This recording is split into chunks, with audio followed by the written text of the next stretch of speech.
Welcome to our first real talk with 28G's FG. We're in Teamspeak right now on 28gsfg.teamspeak.cc. I'm here talking with Legendbarry, Yo, what's going on, guys? also known as Barry. We're here also with Lewis and Hey, Alien everybody. Dog, who's also known as Cody. Yay! And we have a guest here. His name is Sean, or Mr. Gigawatt. Hi. We're going to be talking about a bunch of different things to do with gaming. Anything from early access games to open world survival and MMO, and the difference between them. And yeah, that's pretty much it, guys. I hope everybody enjoys. All right. As far as early access games go, I'm more so thinking like games like DayZ and Rust and what other games are out for early access right Any now? early access game, really. I think right now the early access, as far as the early access games go, as sold on Steam. Steam's really the only platform you're gonna find these early access games. And I personally think that this is hurting our gaming market. It's giving developers leeway so they can bring out these buggy games, and people are eating them up because they're the new games. It's the new thing. It's the game in the spotlight, right? I'm not saying I want to get rid of early access by any means, but with the early access, I think it should be given to us for free, and then it should be charged for when the game is actually coming out, like on full release. That's when I think the bill should be. Yeah, I feel like what's going on with these early access games is, yeah, they're using the money that they're receiving for the alpha or the beta to further progress their game and to get the development underway. But it seems like with a lot of these games that they're taking this money and they're just kind of screwing around with it almost, where we don't see the results in a way that I guess we would want to. Like, I'm sure that, like, I'm not saying they're not working behind the scenes or anything like that, but I just feel like in some cases, like, you look at H1Z1, how much hype that game had, and it's still early access, and it died almost the moment it came out. And now they've got the battle royale up. That's working to kind of get their population a little higher. But it just really seems like it, in my opinion, it's almost hurting the market because by the time the game comes out, who's going to want to play it? And It's gonna be old news. All these new seller titles. DayZ, like there was so much fucking hype for that game. And so many people, oh my god, so many people that we knew were so wanting the game before it even came out in early access. And it's still being played. Okay, when we got the game, we played it. We bitched about all the bugs, but we still fucking played the game. And that's the that's the difference between H1Z1 and DayZ. That's what I think. But open world games, basically, you just it's a hit and miss. Definitely. Yeah. Like, I don't know. That's another thing too. Is these open world games they all seem to be early access. So we're not really seeing a fully finished, fully operational open world kind of survival game. And that's where it seems like a lot of these early access games are coming out is these survival games. Yep. I actually can't think of any game right now that's early access that isn't a survival game actually. And I don't know. It just seems like they're playing off of we're gonna play the shit out of this game, and how long is it gonna be till it's actually a fully complete game? And it's a fucking money grab. Yeah, that's I don't know. I want to have faith in games like this because like I want the game to come out and I want it to be good. But it seems like there's almost too many people in on this early access to the point where these developers are maybe even getting like way too many suggestions. It's overwhelming them like with what they want to develop versus what the general public wants them to develop. And and I've noticed too, and I'm guilty for it in some aspects as well, is you look at a game and you're like, what are they doing? Oh, a 20 megabyte update here, a 20 megabyte update there. Like, what did they change? I don't see anything. and I feel like they get a lot of criticism over that, where they could very well be changing things that are, maybe a setup for future changes, or bug fixes, which I know that a lot of Things those you can't even notice. yeah, exactly. Like And performance issues. I like, think yeah. I like think when it comes anti-lacing and all that other stuff. I think when it comes time to actually money changing hands. Hmm. Money changing hands. If it's an early access game, I'm so against it. I think people should if they weren't charging, if they gave you the complete early access game for free up front and they said you're going to be charged X amount of dollars when the game is finished, but for right now we need community inputs, because let's face it, that's their argument, is we need the community input. So give us the software for free. We'll give you you'll get all the true info. On top of, you're going to get all the guys that don't have the coin that are going to still give their input, because they're going to be playing the game for free. And If then, they like the game, they'll buy it. Exactly. If you like the game, have the incentives where, if you pre-order with us right now, when the game comes out, you can have this cool sword or something like this. Just like GTA 5. So then you go to platforms like Kickstarter.com, and that's where you would you would kickstart the game. Where I think Kickstarter's kind of like molded itself into an early access sales system, and because it's so integrated right now, what else do you have left to play? All the new stellar games are majority early access. You get the odd one that comes out on release that's full game.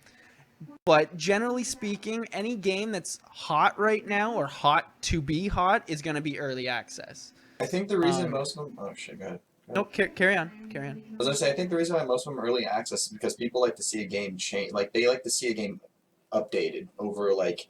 Kind of seems like over a course of time, they like seeing things added to a game. Like, You like we're seeing playing Rust right updates. now. That we see brings a me to crap- Rust. Fuck. Yeah, or not Rust, Ark. Ark. When we come to Ark, we play Ark, we're like, oh my gosh, there's so much stuff in this game, and then we think, oh my gosh, it's only an alpha. There's so many updates that could come ahead that are going to bring so much more for this game. Out of all the early access survival games out there right now, I think Ark is actually doing the best in that aspect. Yeah. Like, we paid into this game, and we're seeing updates that change things, like updates that really do change the game for us all the time, and we're constantly having to, update servers and clients in order to continue playing, and I love that because they're actually progressing the game. They're making changes. They're optimizing all the time. I don't know how many people can't even play the game even now because their computer can't run it. My computer is like that too. I've had to do some certain fixes that make the game more playable for me, but it's coming to the point now where I'm noticing more frames every time I play.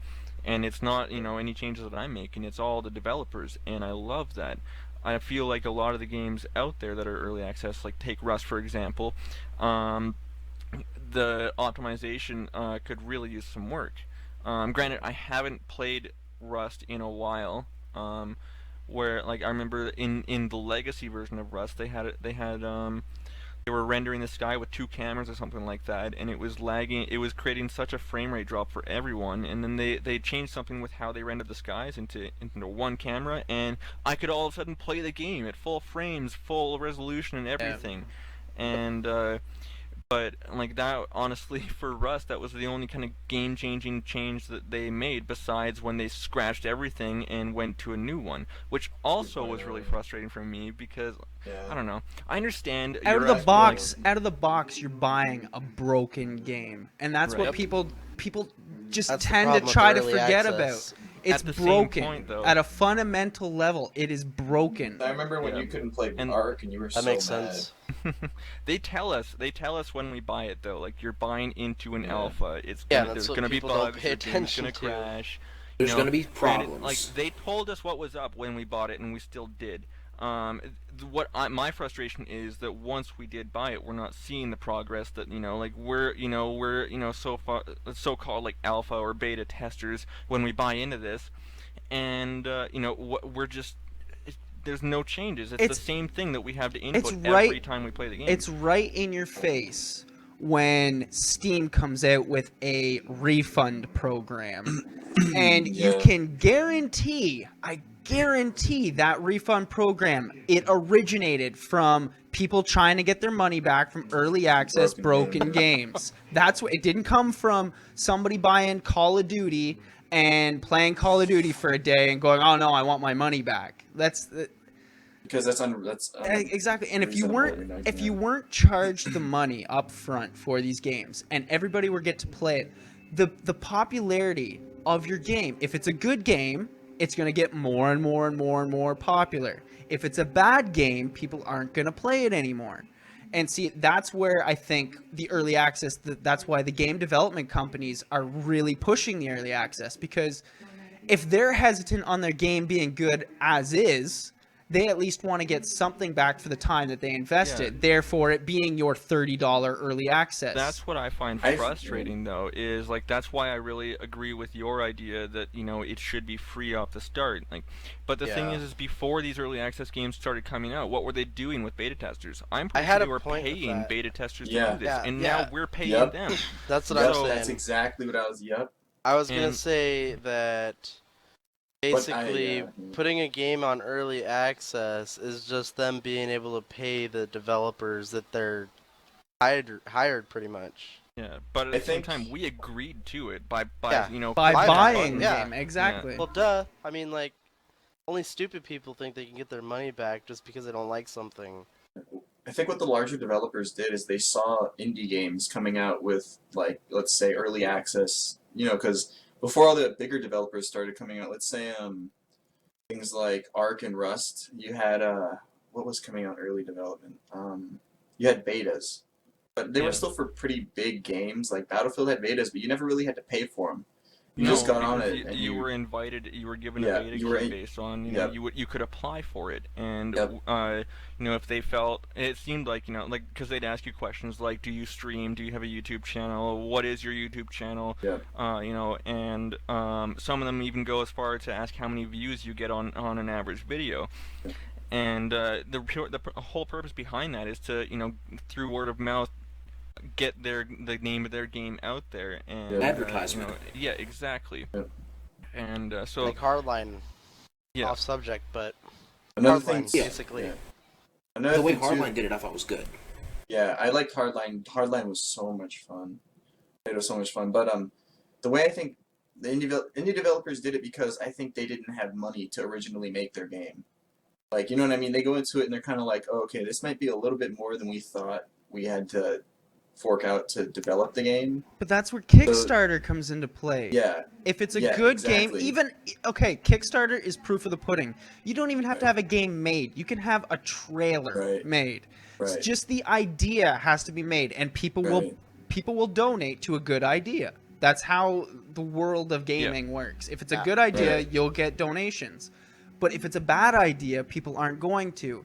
And if you're stuck on Kickstarter and you have invested this much time into your game as a game developer, and all of a sudden it flops, like look at H1Z1. If it wasn't Sony behind that, it wouldn't be around anymore. I guarantee it. Yeah, definitely. If it wasn't Sony. One thing I feel like that would really help us as people that buy into early access games is that if we were given some sort of timeline on when they feel like they're gonna be much closer, or if it's in alpha stage, when do they think it's gonna get into the beta stage, and from the beta stage, when do you think it's gonna get into the full release? Like I as someone who's buying into being an alpha or beta tester, I feel like we spent money into the game, and now we're like we're kind of we didn't realize what it really entailed, how long we would be these beta or alpha testers, like DayZ standalone, like DayZ standalone. How long has that been? It's not even in beta, is it? Exactly. No, it's still in alpha. When do you think? Okay, remember years ago, guys, it feels like anyway. Yeah, years ago, we were hearing from the developers, oh, we might possibly take this to console. We might possibly take this to console. I remember that being said so many times. Such a bad idea, though. And the first thing that I think to myself is, oh yeah, when's that going to be? 2017, when DayZ is the Pretty oldest close. news that you're like. Yeah. It's going to be When so everyone's had old their fun with news that some new quote unquote DayZ game will be coming out, and you won't be killing zombies, you'll be killing aliens, and it's going to be the new biggest thing. So you're dating yourself before you even get a jump on the gun, basically. That's how I feel. Like some games that are put into early access shouldn't be put into early access until they're much closer to a point where we can see that it's going to be in full development soon. Whereas right now it seems like they're just scrambling to do all the bug fixes and stuff like that, and a lot of the updates that they do put out break the game in some other way, and then you have to deal with that. And again, we bought into it. We don't have a huge right to bitch about this with certain games because we did choose to buy into it. But in that defense, it's only because the early access is available. If it weren't available for the developers, it would force the developers to have somewhat of a polished game, or Steam and these platforms like Origin and stuff are not going to put them up there if it's a broken game. Yeah. So what they're really doing is they're cocking the gun before they bought the bullet. Right. Yeah. Yep. Fantastic way of putting it. Cody wearing glasses? No. Oh, my. But yeah, and as far as putting games like that on console, like what does everyone think about cross-platform gaming in general? Like personally, my opinion is with certain games it would be awesome. They tried it with 360, with Perfect Dark Zero. That there was talk about people on Windows being able to play with people on Xbox 360. It didn't really go anywhere after that. Now they're talking about with Xbox One, making it so that with Windows 10 coming out, the compatibility between Xbox One and the Windows operating system is right there in front of you. You can stream your Xbox from your computer, or you can play with other people on Xbox One. Now, where I kind of think that it could cause conflict is that the controller versus keyboard and mouse. Shooter games, a lot of people swear by the controller, but a lot of them don't realize that they're using auto aim pretty much the whole time. And whereas with the keyboard and mouse, I feel like you have much more control. As long as you're not freaking out and your hands super shaky, you can get the straight shots But off. you have to be more accurate with a keyboard. Right. And it becomes this almost like hardcore gamer versus casual gamer. Where these people that are really like they're playing on PC versus Xbox One, and I could see a lot of people getting mad at people being like, fucking controller users, like screw the auto aim kind of bullshit. And we see that on like Grand Theft Auto for PC. It's compatible with a controller, and obviously compatible with a mouse and keyboard. And they've separated. You won't end up in a lobby with full auto aim if you're using a mouse and keyboard that's just free aim. You will not end up in a lobby with people that are using auto aim. I think that's a good aspect. But then there's also talk of Microsoft's going to take over the entire market doing this. They basically I feel like they will. They went, okay, we see the 3 stages of the pie minus the Wii. We'll say the Wii's kind of out of the competition because it's more casual use. We're talking PS4, Xbox One, and PC. So because the PC is an up and growing thing, man, like PC, if you fast forward 5 years ago, PC gaming was not what it is today. It was popular, but an Xbox compared to a PlayStation, or a PC, everybody had an Xbox. And if you were to say, okay, well, do you have a gaming PC that could run Crysis on Ultra? They would start scratching their head.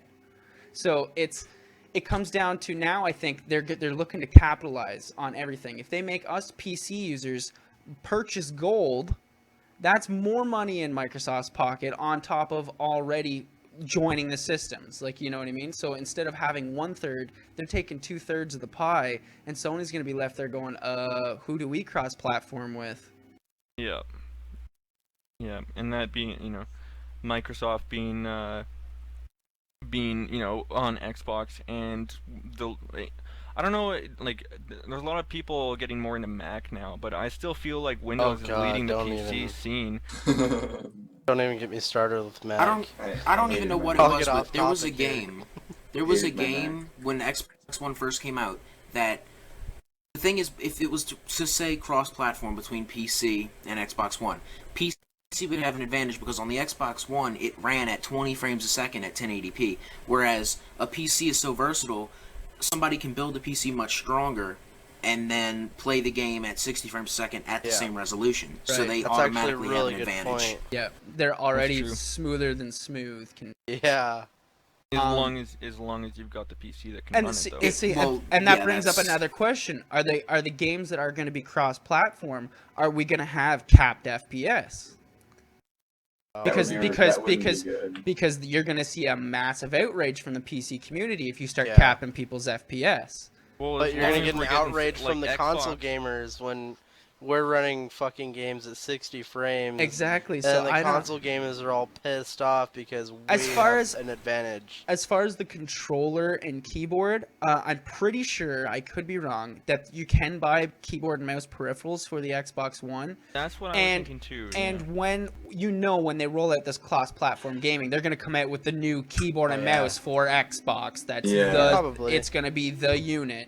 It's going to be the new moneymaker. Exactly. Yeah. Exactly. So just behind the idea, you're going to see all kinds of different electronical pieces that you're going to be able to buy, like new cameras for people that want to start streaming off of a console, but on a PC leveled stream. So anybody that streams off of a console right now knows that you can stream off the console, but you don't have the freeness that you have off of a PC streaming software. Yeah, you can definitely get a lot more customization into your PC. Exactly. Have more options. How often do you see people on console have an away screen? I know it seems small, but when you're talking big picture streamers, you've got all these different scenes that you're going to be flipping through to show different images, different things. If you're doing a giveaway, you're going to want to have a different image for a giveaway. You don't want to do it on your game screen. Yeah, it's pretty much on-the-fly editing. Whereas in a YouTube video or something like that, you could take your editing software and you could cut it exactly where you want and input it at any time. Whereas with streaming and stuff like that, like on a console, for example, when you're streaming on PC, you have programs that you can literally just hit a button and it'll switch over to a certain screen, like a standby screen when you're going AFK or something like that, and other things too. Whereas you don't really see that on console. Well, you can stream with PlayStation 4, can't you? I believe you can. Yeah. Yes. I think you can. I'm pretty sure you can stream with all next-gen consoles. Yeah. But what I'm saying is, even bigger console streamers, they will connect their console to a capture card, which is connected to a PC, so that they can use the PC to stream from their console. Yep. It's still going back to the same thing. You're using your PC so that your stream is better. Yeah. In those instances, you definitely could put in those standby screens and stuff like that. Once you get the ability to customize your stream without a PC, though. I want to go back to early access and how we were saying to make things free, you said? Yeah, the early access games, how we were saying the early access games should be free until launch. Once the game gets fully polished, it should be charged money. Some people might argue that if the game is free, then you're going to have the developers looking to go the pay-to-win route, which is what we're seeing with a lot of the free-to-play games. Generally speaking, when you're talking free-to-play games, you've got to really watch your ass when it comes to that, because a game is either going to be somewhat level or it's going to be straight-up pay-to-win. And anybody that's playing these free-to-play games knows what I'm talking about. When you get in the lobby and some guys put $160 into the game, and he's played the game for 1 hour. And he's one-hitting everybody. Let me give an example of this. There's an example of this. I know a guy, and I'm just using this as an example. Clash of Clans, right? We all know it's a grindy game. It takes a while to level up. Yeah. This friend of mine spent $1,000 on this free-to-play app. Oh my god. Just to buy the gym so that he could speed it along. He had played for half the time I had, but was already 6 times farther ahead than I was. Yeah. And that's the thing is when these free to play games come out, if you're not willing to make that kind of grind, then you shouldn't even really be playing it in the first place. Right. Because like unless you've got the Wasting money to money. fork out. But yeah, that's what That's it comes down to. ridiculous. Is especially in a PvP aspect, free to play game where you can fork money into the game. It becomes this pay to win aspect where like you'll see it all the time. People will rage quit because they're getting killed by someone that's low level, wrecking you with these guns that you have no access to, because a lot of these free to play games will make certain weapons exclusive to people that want to pay real money into the game. Right. Whereas you'll also have this in-game currency that is only limited to another side, and you can get these good weapons, but nowhere near as good as the weapons that you can get It's where all, you pay. all the free to play games should kind of, in my opinion, take the same kind of feel as CS:GO.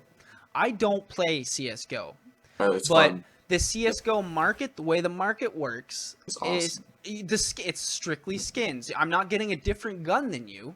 I'm getting a skin Yeah. on my gun that's worth way more A visual than yours. customization. Yeah. Exactly, and that's where I think the free to play games need to fix themselves. It and go, still okay, makes it's- players rely on skill. Yeah, Exactly.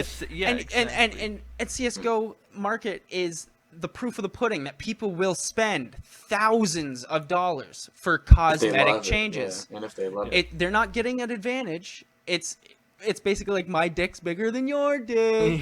Like And I can still kill you. exactly. And I don't know. I think there's some shady ways that companies try to make money, and this would be one way for these companies if they were to give us this early access games for free. I have a feeling if that were to happen to make us happy, we would start to see more of this type of shit start to bleed into the games. Yeah. Right now, it Yeah. seems like they play off of our frustration in a way that we're like, oh, I'm so tired of getting killed by this guy that spent money on the game. Yeah. Well, fuck, I want to like this game. I really want to like it, so I'm gonna put some money into it. I'm gonna put a little bit of money in, and then some update comes out or something like that, and now there's way better weapons that now you're still at a disadvantage, and if you want to even the playing field, you got to spend more money, and that's where you get people that spend these thousands of dollars on a game like Clash of Clans, where it's such a you can look at it as such a simple game. Like, you can play this game on your phone, and people are still spending pouring money into it to the point where they're doing it just to win. And I don't know, a lot of people, I feel like, for me, I get the most satisfaction out of a game when I can, outsmart a player, or outplay someone in a way that I know that it was based on my skill and purely my skill, not this guy he paid in and got this crazy weapon where he literally had to see my big toe to kill me, and that's it. And it goes around to in our generation, like, we're fairly young people. We live in the generation of everyone has a computer, everyone uses the internet, and we all want stuff done immediately. We've all got smartphones. We're expecting everything at the click of a button, and that's rubbing off on how we play games now. We expect games to be easy, but also be fun at the same time. Yeah. And Which is hard to nothing do. easy is ever fun. The fun comes in the challenge. It comes in the play. Yeah. Yep. Like when DayZ first came out. Yep. Yep. And that's the thing. Standalone version, I mean.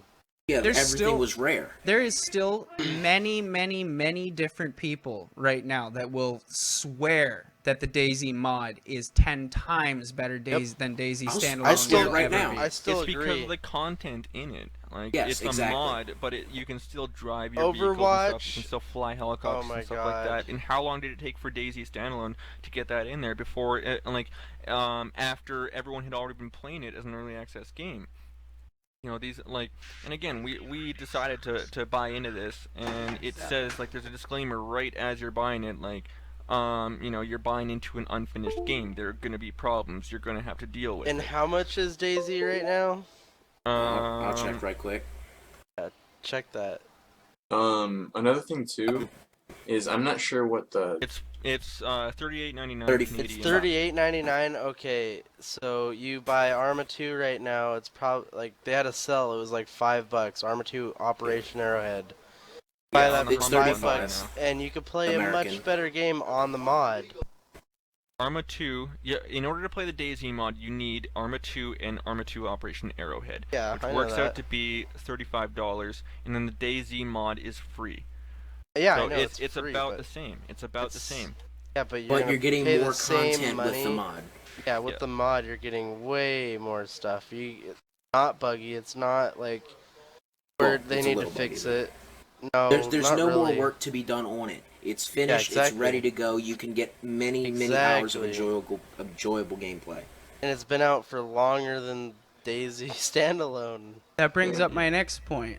A lot of the games that we're seeing nowadays are open world survival, and I feel that the open world survival games are slowly taking over the MMO game popularity. You're seeing more as far people. as PC gaming goes, yeah. Because people want to be able to do what they want to do and to explore where they want to explore.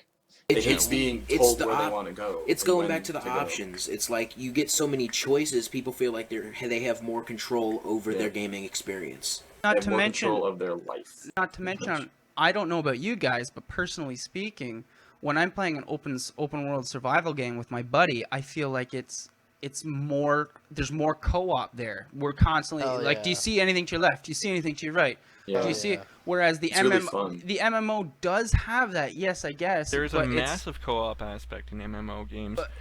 But I feel like it's more live and real with the open world survival than it's it is more with the involved. MMO. Yeah, the difference between the cooperative gameplay for you can't even compare them versus MMO is that they're relatable in the aspect that they are the most MMOs are open world, somewhat linear at the start, but then the whole world opens up to you. You can go wherever you want. Yeah. There's a bunch of different abilities that you can have, crafting abilities, gathering abilities, as well as your specific moves, the attacks that you can do. And these attacks, there's a lot of math based behind it. So you can sit there with your buddy and be like, okay, here's a group of 3 guys, and one of these guys is really tough. Do we take out the small fries first, or do we focus on the big guy? I would say you want to focus on the small guys first. So what are you going to do with the big guy? You're probably going to stun him in some way, keep him out of the battle until you can focus on him as a group. And there's a lot of moves that you can do like that will disable someone for a good while you can focus on other people. But then there's other moves too that will degrade someone's armor or do damage over time, and a lot of things which like that. Which could be good. Yeah, and that's the kind of thing that you can't do in the open world survival games. Is where your stats differ from mine. Yeah. And personally, I really enjoy being able to work the math out and start doing crazy amounts of damage purely because you were smart enough to work the numbers out and figure something out with a teammate that can complement your playstyle. And we see that with tanking and damage dealers and ranged and healers. Those are the 4 main roles in an MMO game, and you do not see that. You don't see anyone tanking on survival games. You don't see anyone you can for example, you look at the Breaking Point mod off of Arma 3. You can't send someone else out to tank for you or anything like that, but you can cause distractions for someone. You can suppress fire. You can get someone who has a portable surgery kit that can heal all your buddies and stuff like that. Like, there are similar aspects, but it's more of a tactic rather than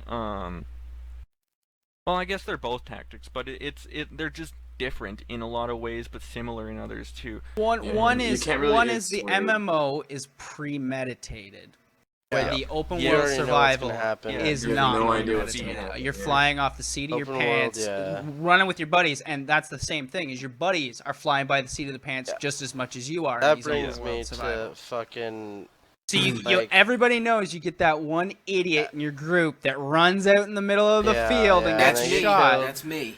So it's you don't really I guess you get that. But what I like about it is the fucking you're walking, you're running next to each other, and then you can be like, "Hey, yo, my guy is thirsty or my guy's hungry." Yeah. And you're like, "Do you have any food?"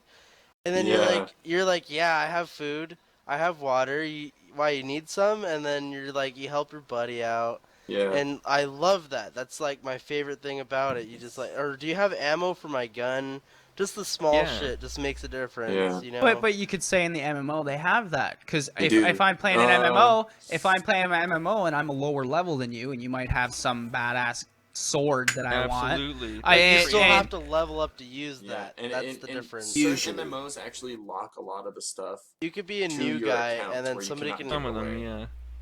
There's Now- circumstances to that too. There was a Yeah, game there are. structure. I don't know if you guys ever heard of the game Arcade, but the way heard that of they it. did it was it's a game and it's about exploring, but it is an MMO. So there's quests, there's a quest line, you level up and all that, but you can buy a boat and then just go explore the world, or you can go buy a house plot and build your own house in the world and take a break from doing quests. I like the way they did that because it gave you the freedom to choose what you did, while also giving you a guideline as to what you should be doing in the game. And it was a learning incre- point. Yeah, it guided people so that people didn't get lost in the game, and then also let people go and choose what they wanted to do. Yeah. But that's essentially what I think of the early access and cross-platform gaming and so forth. As far as cross-platform gaming, I want it to work. I really want it to work. I do too. I think it'd be really cool. cool. Yeah, but I could It'd be cool to definitely talk see to some all your issues friends who have the arising. consoles. Right, we'd be able to talk to everybody that we Everyone, used yeah. to know on Xbox. Yeah, All my that's the scrub thing, too, friends. is my Xbox. I've been neglecting it for so long because I'm getting so much more out of PC gaming. Where if they were to bring it in, I could talk to my friends that I know from Xbox, and not feel like a dick ignoring them. Exactly, because a lot of the console Yeah. gamers, they like with us. Let's face it, with us on PC, the second you say PC, problems. Where you say an Xbox One, that person has to buy the CD, put this, not it even, Yeah, buy the it, Now they game, just buy the game, install download it, and play. Automatically installs. Now, the Yep. thing with Do Xbox something. is you have to pay, as far as I understand, I don't have an Xbox One, but you have to pay for the monthly subscription, right? Yeah, you Whereas do. PC, you don't. Xbox You just have to pay for 360 your was like internet. that too. Well, yeah, that's the thing about Xbox is you have to pay, yearly or monthly, but PC, you have free reign. You can get TeamSpeak, it's free, Steam is free, then the Xbox services aren't. Right. But that being said, somebody's got to flip the bill for PC gaming. When you go to play, when you hit multiplayer on your console, you're connecting to their servers that they have hosted. Whereas us on PC, what happens? We have to end up paying for a server or joining somebody Or else's we host it off of our internet that could suck it right out of the wall and make it to where we can't even play the game. Exactly. True. So that's kind of like a trade-off. Like with PC comes better FPS, in my opinion, a less troll community, and it's more for, in my I don't agree opinion, with that. PC gaming is generally pushed towards mature, complex gamers, There's where less console squeakers. gamers are more your run-of-the-mill. This is our entertainment in our living room. I hit this on. My son hits this on. My daughter hits this on, and my wife hits this on. You Consoles are control someone a easier. lot harder on a PC though than Yeah, you could trolling ever a is a console. lot bigger on PC. It's a than lot console. easier because you can follow someone anywhere they go. Somebody being everywhere they annoying go is on more PC. common on console. Well, if you're Yeah. Genius Barry over here, you can send pizzas to their house, but, But Pizzas and if like like pizza. this is if this is like the way that things are gonna go though, and us as PC gamers are going to have to pay this Xbox Live Premium whatever. Yeah. I think because of that, we're gonna see a lot of us on PC side, all of our servers prices are gonna drop and everything, because with Xbox and Microsoft really taking the helm on gaming as far as their Windows platform and Xbox platform, we're going to see a lot of them take control over the servers that we're going to be connecting to, the games they're going to be pushing out. I don't know if you guys like Windows Live for PC flopped horribly. It Flopped did that. horribly. Now, Now you got to think, Shush with a that. big company like Microsoft, they're not going to come in and do the same mistake twice. They're not. Oh, And the fact that they're coming back to computer tells you that they've learned their lesson. Now, whether or not we haven't seen it ourselves to know if they've learned their lesson. But a company of that size doesn't get to that size unless it has some sort of good training. I got something about that. Let's hear it. That Windows Live Gaming, oh my god, like it pissed me off so much. Okay, I got my Xbox account, right? And then I've got my PC account, and I'm trying to play GTA 4.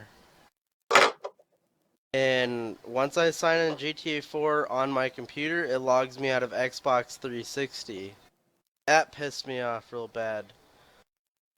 I don't know, but if anybody else has had a PC and they had an Xbox 360 and they wanted to play GTA 4, they'd have to log out of one or the two to play it. It can't be logged in at the same time on your computer, even though it's two separate The big thing that really pissed me off was that I had to get my achievements from the Xbox 360. That I already had like most of the achievements done for GTA 4, but no, I bought GTA 4 on my computer and it's completely different. I had to re-get every fucking achievement, redo the storyline, redo everything, even though it's an Xbox game for Windows. That's why I'm like with GTA 5, the cross-platform. I'm thinking they're coming out like, oh man, what they're gonna come out with. Like, what do you guys Better think? be good. Post down in the comments below. What do you guys think of early access games and the cross-platforming that's about to happen? Do you guys think it's going to be a good idea, or what do you guys think? That being said, what is everybody's favorite upcoming game? If you had to pick one game that you're most amped for, which game would it be? For me personally, there's a huge variety of games that are coming out in the next 2 years. So many. I can name one that had a countdown on a page for a little while there. For me personally, my number one amped game is by far Battlefront. The new Battlefront is. I am so head over heels over this game. I'm Fallout. Yeah, Fallout. That's what I'm looking at right now. I'm Fallout right now. Fallout 4 is just that. It looks so good. Is that coming out this year? It's November. Is it? Yes, dude. If I had to pick one, I would have to say No Man's Sky. It looks like it's gonna be so I haven't good. seen that again. I haven't seen it. It's such a massive, like you can't even call it a world because it's a universe. It's a universe, and awesome. There's they've it's all procedurally generated too. So you'll come across planets that have like crazy looking trees and stuff like that. Trees that are made out of like, let's say like, I don't know, even like some sort of metal, or it wouldn't even be trees, but there's like like stalactites. The physics that come into play in like we look at our Earth and we see liquid water, but if you were to travel to another planet, you'd see liquid something else. Methane like acid.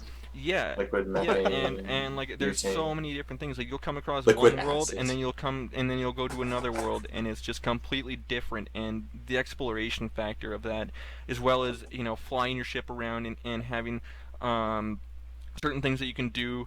Like it's just I can't even touch how much you can do on this game because there's just so much, and I'm just so excited for it. The one thing I'm worried about though is making sure that my computer can actually run it because but I was very amped for that game until I learned that it was gonna be single player only. Once I learned it was single player only, it's single player only. It is.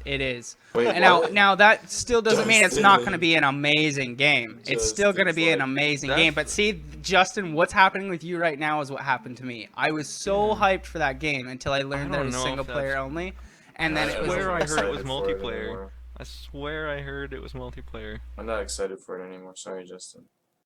You've ruined it, Barry. Thanks. Sorry, but y'all are gonna think this is dumb, but I'm really looking forward to American Truck Simulator. Oh, What? true. My brother is actually pretty Truck excited for Simulator? that one. I just Well, think, you know, Euro Euro Truck Truck Simulator? Simulator, it was a huge success. I liked what they did. They came out with the DLC. You had options. They expanded the map. It was a big experience. Now they're coming out with American Truck Simulator, which half the people who had Euro Truck Simulator got mods for American Truck, let's face it. So now they're coming out with this, which there's such a variety of trucks that you can get in America. You're gonna drive on the right-hand side of the road in this one. Yeah, but then it's like, you know, even then, the trucks in America are bigger. So it's going to be, you know, the game's going to be automatically more difficult because you're going to be driving this huge truck, right? So it adds to the difficulty factor while adding to, you know, I'm going to go drive by my house because, I'm down south, so I'm just going to say, hey, look, there's me, you know? Which I'm sure a lot of people in Europe did with Euro Truck Simulator, but... Does it actually... Being able, yeah, like, it's mapped Can you actually completely. go to your house? I'm Okay. doubtful, but that would be amazing. Can you drive any car? To clarify about No Man's Sky, it is multiplayer. It's just so vast that the amount of time it would Oh, take that's to right, actually that's meet right. up with your friends would be insane. So Yeah, yes, no. you can meet up with your friends and you can play with your friends, but they want the feel of the game to be like, wow, this is huge. Who am I? What am I doing here? What is life? What else is out You know? there? Yeah, and Like, could so you imagine yes, what you could it find? looks You like can it is explore. possible. Like, we could all play and explore forever. Yeah, And still never even meet find up with each other. Yeah. Yeah. No, So we could in maybe that find aspect, each other. Maybe we could teleport to each other. If they could add in a teleportation system, that'd be Well, I'm really sure cool. if you made your own server and you had server admin, that would probably be an option. Like, probably, yeah. but even something that big, would you want? Yeah, but if you're to flying ruin it by around through teleporting, right? galaxies, like... Or are I'm you pretty sure actually, you can or are you actually going to be able to host a server? Let's face it, a game like that is going to take processing power that you cannot play, No, they're and gonna have dedicated servers. that's what I'm Yeah, saying. that's what I'm saying. A dedicated server. And then, so therefore, you're going to be in the incident where Justin was saying, where you could potentially find somebody, but You might have teleporters. You never know. So if there's Mhm. teleporters, that'd be cool. If you Well, could think about teleport this. to coordinates It's with a teleporter, that'd be Or awesome. wormholes. Not I'm assuming this is a teleporters, just futuristic wormholes. space game, right? So you're assuming, yeah, they're gonna have like light speed thrusters or warp drives, stuff like that. Right. So if you can get your friends' coordinates and then go towards them, You could find and, like, yeah, you could find them technically within a reasonable amount of time. Yeah. Right. What about you, Cody? What game are you looking forward to? Oh my god. If you had to pick just one. has to be one. Well, I know Elder Scrolls Online's been out for a very long time. I really want to play the game though. That's what I'm looking forward to. Playing So you're the not fucking even looking game. towards the future games. You want to play No. a game that you just want. I just want the game. Oh, another game is Survive the Nights is coming out hopefully soon. Yeah, that Yeah. looks really good. Stress There- testing's supposed to be this month, so Yeah. hopefully it's going to be an alpha soon enough. And so far from what I've seen, it looks very promising. I'm hoping it's not another DayZ, is what, I'm worried about. I think they're trying to avoid that, and what H1Z1 did is to not hype up their game so much. Not to to the point shoot where, themselves in the foot before Yeah. they even get out the door. It's not even that, but they're not in alpha yet, and there's already so much to the game that there's more to the game than DayZ has, and it's been in alpha for a year and a half. Yeah. Or more. And it's already got so Right. much more. It's got 4 different flashlights that you can hold. That's detail, know? At the fact that you can get 4 different flashlights, they've put so much thought process into this game. You have so many different things you can do. You can board up your RV after fixing it with spark plugs and you have to go get everything. It's that the meat of the game is there, which a lot of early access don't have. Oh, Yeah. yeah. What about you guys watching? You guys have any upcoming games that we haven't mentioned that Yeah. you're super hyped about? Yeah, we'd like to know what you think, so post it down in the comments what you guys want to see come out soon, or games that are coming out that you just can't wait to play. And I think that's it. I think we're gonna end it right there. Yep. Thanks, guys, for watching the Real Talk with 28G's FG. Don't forget, you guys can join us on our Teamspeak. We have a community Teamspeak. If you just download Teamspeak 3, if you search it on Google, you'll be able to find that pretty easy if you don't have it. And you Google can is your connect friend. to 28gsfg.teamspeak.cc. That is our address, so just connect to that and part of the fam jam at that point. Yep. And we will link the TeamSpeak down in the description too, just for more easy access. And yeah. We'll also try to link our new website in the description as well. Keep your eyes open if you liked the podcast so far. Looking to do this more and more, and we might even dive into some more controversial topics. If you guys have any topics that you guys would like us to talk about, post them. Yep. Absolutely. Definitely.